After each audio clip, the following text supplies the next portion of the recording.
and welcome back to Garner Sewing Room.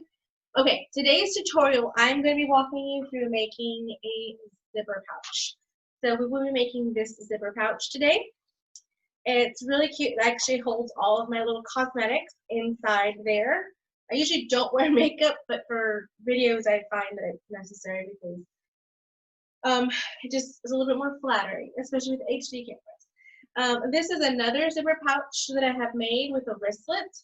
We'll go through a wristlet later, but we're going to go through the basics of a zipper pouch first. It's a fully lined zipper pouch, and this one here actually has waterproof fabric. So this one actually was designed to put a wet bathing suit inside of it when you go to the beach. And then that way everything kind of stays together. And here's a different style. This one is a boxy bottom one. It kind of stands up. Doesn't really stand up on its own, but it's kind of, when you have things in it, it stands up. This is also a different style. This is a boxy bottom zipper pouch. We will go into this one on the next series. So this series, we're going to be talking about our basic lined zipper pouch. Okay? So for this tutorial, you're going to need a couple of things. You are going to need your scissors, pins, needles, all that kind of fancy stuff. So you're going to need your pins, scissors, a marking tool.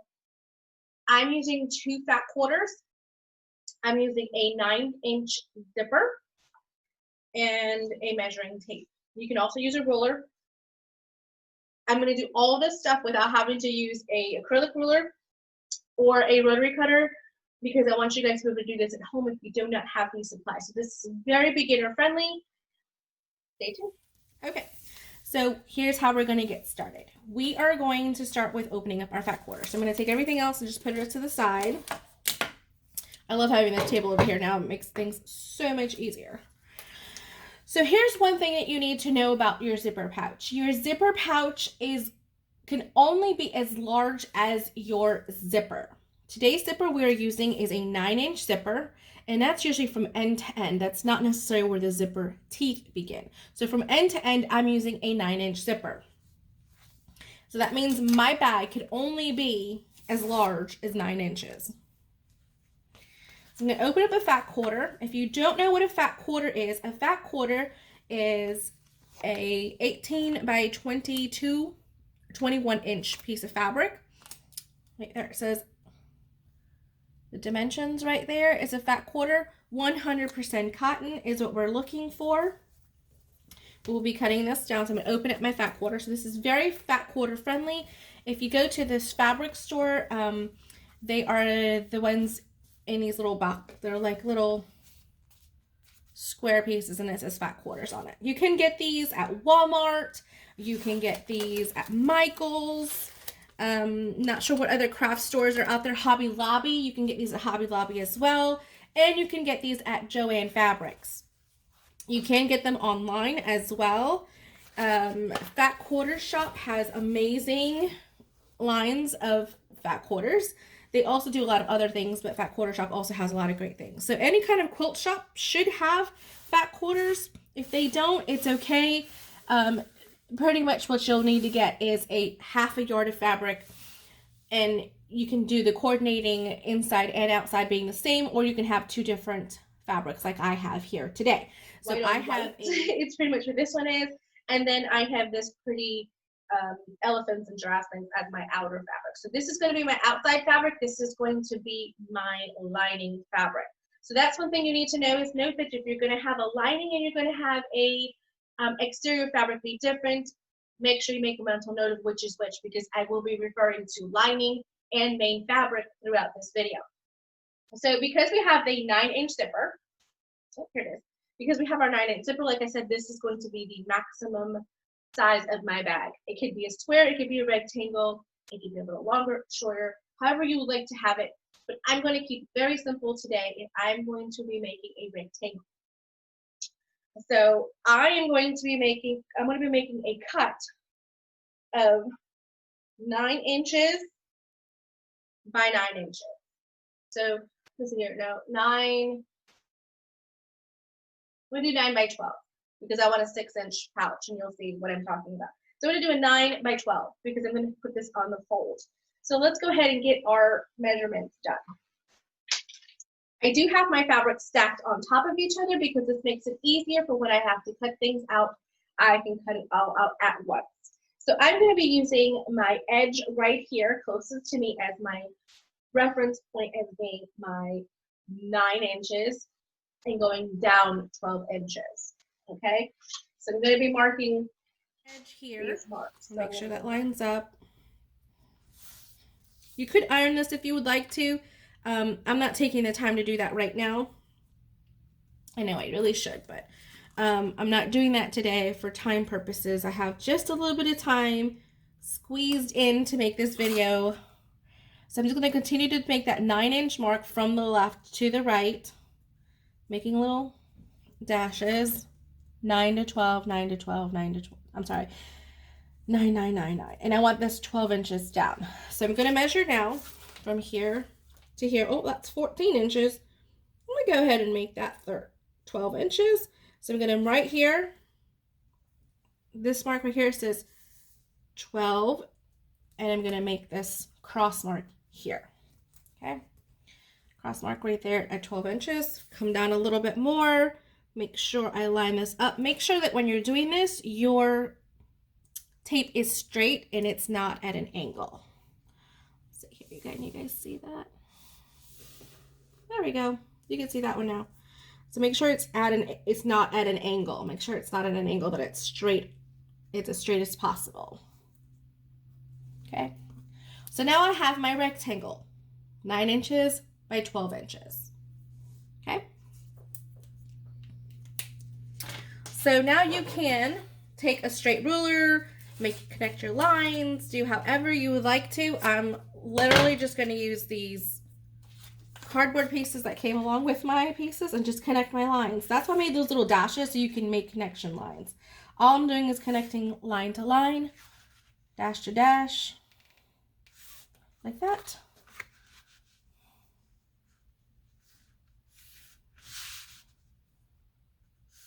Okay, so this is my 9 by 12. Okay, now I can go ahead and take some pins. I'm just going to take a couple pins and pin inside just to keep everything together. So when I'm doing my cutting, both pieces are cutting the exact same size. If you want to make your zipper pouch bigger, remember you have to have a bigger zipper. Okay.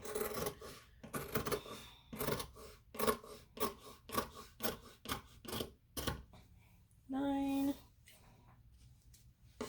Okay, I'm trying to make sure I'm not moving around too much because I have my other camera here on my left doing a close-up. So now if you wanted to, literally you could make another zipper pouch, but this one will probably be more like 8. It's very close to 9. You can make another one right out of this. So you could literally get 3 zipper pouches out of this. It's just 1, 2, and 3. So put this aside because you can use that for more. Okay, so here is our 12-inch by 9-inch, 2 pieces of fabric, lining in the main fabric. So we're going to put this aside. Okay. Okay, so now what we're going to do is we are going to attach our zipper onto our main piece of fabric. So we're going to take this off, take our lining and put it aside. Oh, I have a little sticker there. Okay, so with our main fabric, this is what we're working with right now, our main fabric. If there is a coordinating fabric, like there's a top and a bottom, this is something you would need to know ahead of time. My elephants go every which way, so it doesn't matter which way this goes for me. So it doesn't matter which way this goes for me. So I can just go ahead and choose my top and bottoms. So I'm going to put the zipper tape. You see how it zips, right? So this is the right side of the fabric, and this is the right side of the fabric. So I'm going to be attaching the right side onto the right side. And I'm literally lining it up at the edge of my fabric. Okay. And you could use pins here, or you could use clips. Some people have those little clips. And I like those clips sometimes myself, especially when using zipper pouches. But for right now, today, I am just going to simply be using my pins. So I've pinned that down. Now what I have to do is I'm going to change out my zipper foot. I'm sorry, my foot. This is my zipper foot. My zipper foot, there is a left one and a right one. I'm going to be using the one that goes to the right so that my needle lands on the left. With your machines at home, this may be a little different.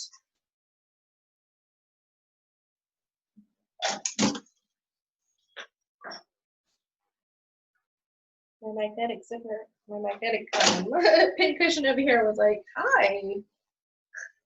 I really like the screwdriver. So I'm going to really tighten this up. On yours at home, that literally has like a little toggle at the back where you just snap that little toggle and the foot comes off. And it just comes right on off. So you're able to do that at home. I'm going to keep this foot to the side because we will be coming back to our regular foot here shortly. So I'm going to go ahead and re-thread my needle. You don't have to unthread your needle in order for this process to change out your presser foot. But on mine, sometimes it gets a little wonky and kind of gets in the way. All right, so now let's go ahead and sew. All right, so I'm going to take this to my sewing machine, and I'm going to be coming from where the zipper head is down towards the other little metal part. So I'm going to actually open up my zipper a little bit and move it out of the way. Come up, put your zipper foot right up against the teeth, and sew down. You can backstitch here if you'd like to. Move your pins out as you go. You see that? There we go. Sure you're sewing down as close as you can. When you get to that zipper pull it out of the way and put it back down. I'm not trying to get terribly close to those zipper teeth because I want to be able to zip it without catching my material. So I still see some of my teeth, which is fine. See that? So that's what I have done with this part here. So now we're going to attach our lining. So you could do this all in one process, and I'll show you how to do that with the other side. But right now, I'm going to show you how you do it without having to do that. I'm just snipping off my threads. Okay? Now you're going to take your lining fabric, and you're going to put pretty side touching pretty side. So you're going to be making a zipper sandwich right here. So this is where we're making a little sandwich. Here is like the bread. Here's the cheese. Here's the other piece of bread. So I'm going to put that pretty sides touching.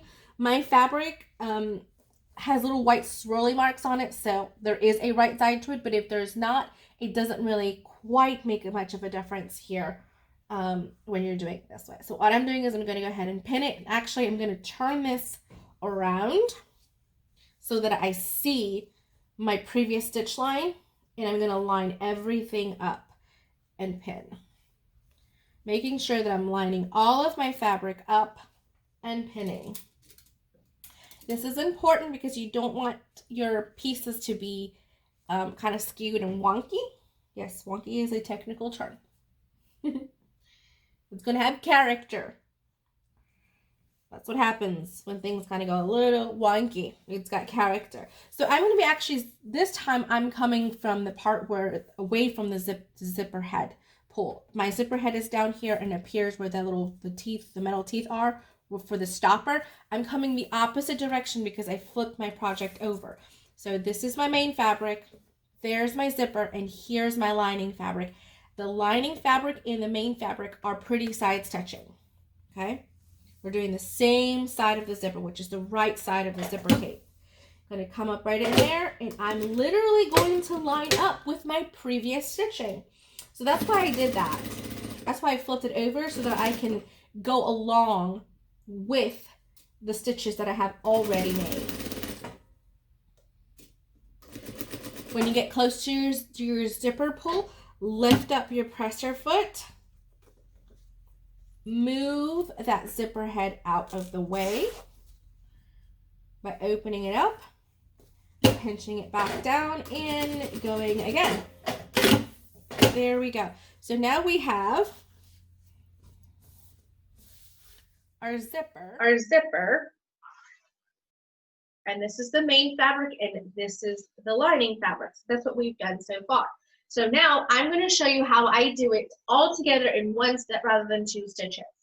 So the other way to do it to get all together is you're going to take your main fabric, you're going to fold it up to the right side of your zipper, and kind of hold that in place. Again, making a zipper sandwich again, with our bread being our lining, our cheese being our zipper, and then the other piece of the bread being our main fabric. Okay, so we're going to go ahead and line all that up and pin through all 3 layers. Line everything up, move over, pin all 3 layers. Again, move over. Make sure everything is lining up. Your sides, your tops, everything's lining up.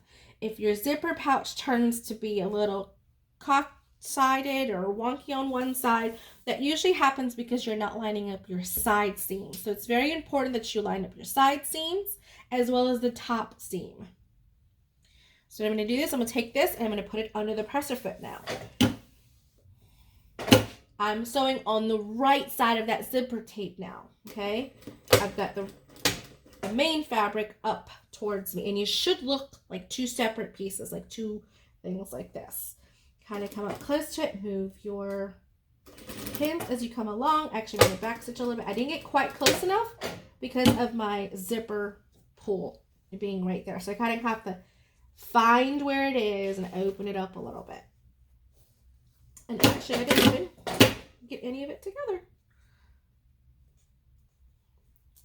I didn't sew on any of it because it was the zipper head kind of got me a little bit off a little bit. Okay, so there it is again. I'm repinning.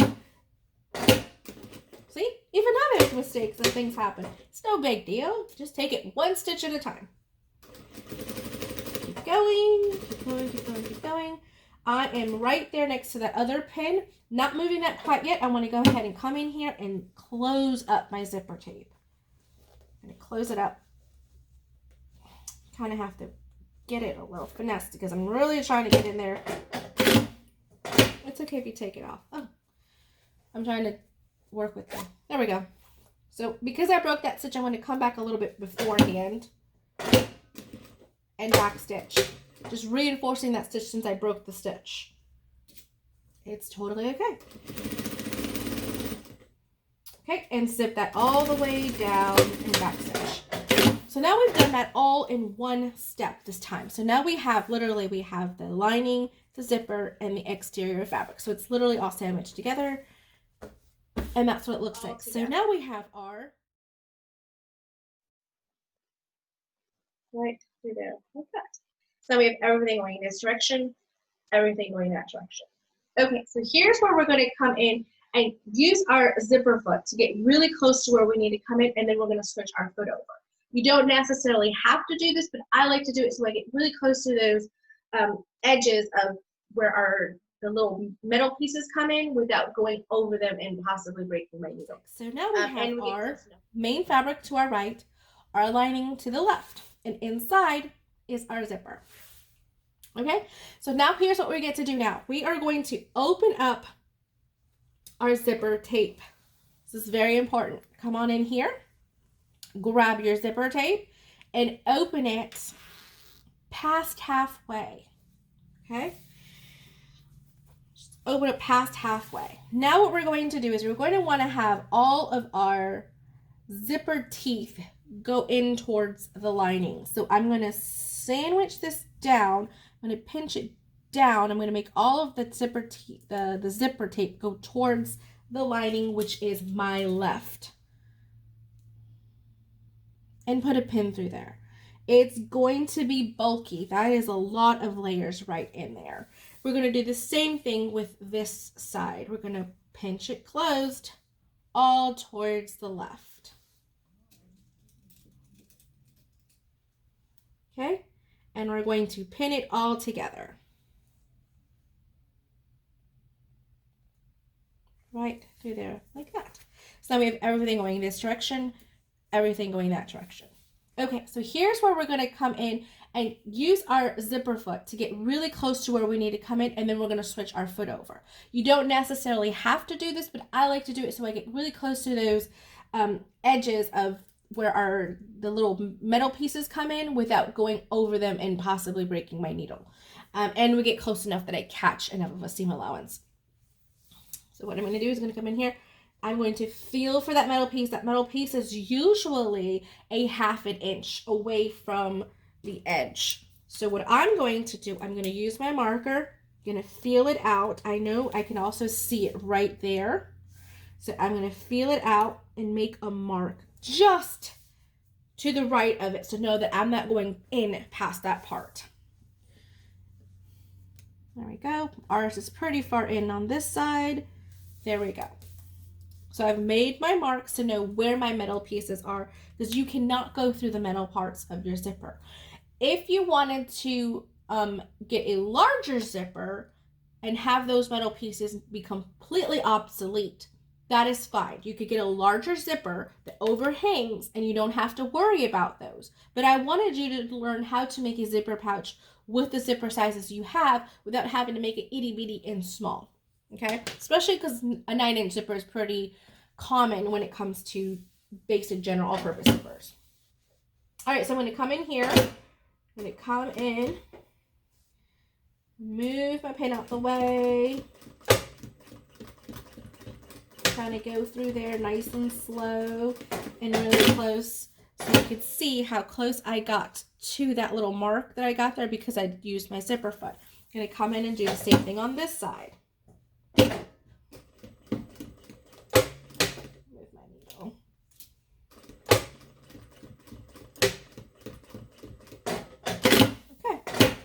I did the same thing there. Okay, so now that I've done that, I'm going to go ahead and switch out to my regular zipper foot. My regular foot at this point. So I'm going to go back to my regular foot.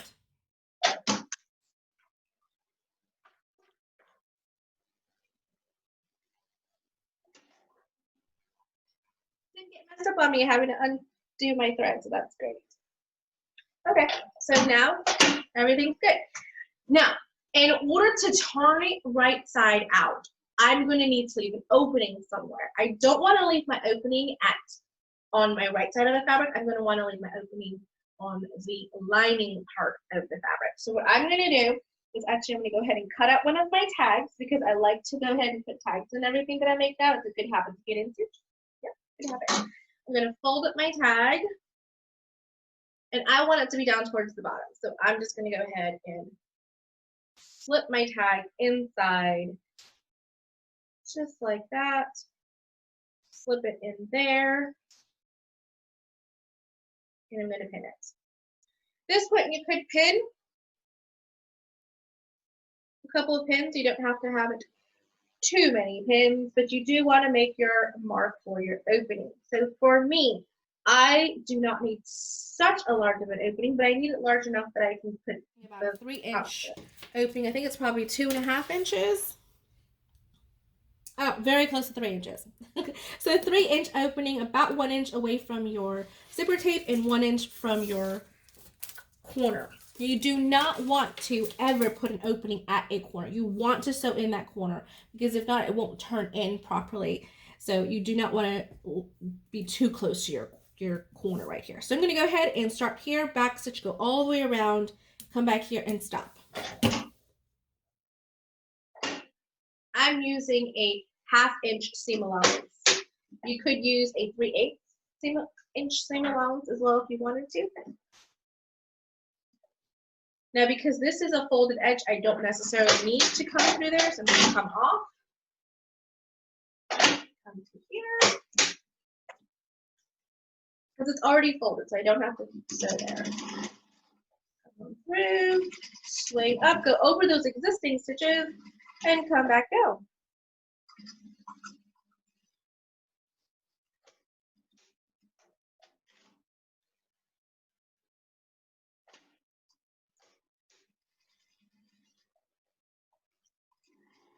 I'm going to swing back through there. Go ahead and go right over those stitches again that I had done before. And I went over my opening. Sure did. No big deal. Get your seam ripper out. Everybody does it. Just seam rip open that opening. I knew I was moving too fast, and I was paying more attention to the side here. I was like, oh yeah, I just went right over that. Okay, so just get yourself a 3-inch opening. No big deal. Now this is what I like to do. If I do that, I just kind of like to pull the front over and make a little knot so that I don't bust my seams open when I'm turning everything out. So there you go. You learned what happens if you make a boo-boo. If you make a mistake, no big deal. All right, so that's what I did. I reopened up my little opening right there. All right, so now here's the big part. Now we're going to go in, turn it out, okay? So we're going to go in and turn it out. And the good thing about going over that a second time is you're really reinforcing that. So I'm coming in through the opening. So right in here is a zipper opening. I'm going past the zipper opening and going inside and pulling it all out. So just take it little by little. In bag making, this is called birthing. Yes, as in childbirth. It is birthing. So you're taking it right through there. I'm making sure everything looks good. Make sure all my stitches on my sides look good. Okay, look good. They look good. All my stitches are looking good. I didn't miss anything. Nothing looks like it's popping open on me, so that's great. So I'm going to go ahead and pull out my lining all the way. And right here where I have my lining opening, which is on the side seam, I'm going to go ahead and close that up on the machine. If you want to do this by hand, you can. I suggest using a coordinating thread to do this. I tucked all of my seams inside. There's no raw edges sticking out. I kind of pull on it a little bit and use my finger to kind of finger press it all flat. Once I have done that, now I'm going to come in really close and stitch over the opening. I'm not using a coordinating thread because I want it to show up on camera. Back stitch, back stitch. So you're going to see right there's where my opening used to be, and right there is where I am going to go ahead and see that. I already closed it all up, and it goes inside. So we are pretty much done with this guy. I mean, it didn't take very long. Recording with steps and everything is probably 30-35 minutes, but really when you're knocking these out at home, it should take less time. If it takes longer, it's okay. You're still learning. All right, so I'm going to go ahead and push everything inside. I got my lining inside. I got my corners nice and out. Because we did this on a folded edge, there's no seam at the bottom. I really like that. Go ahead and push out those zipper corners.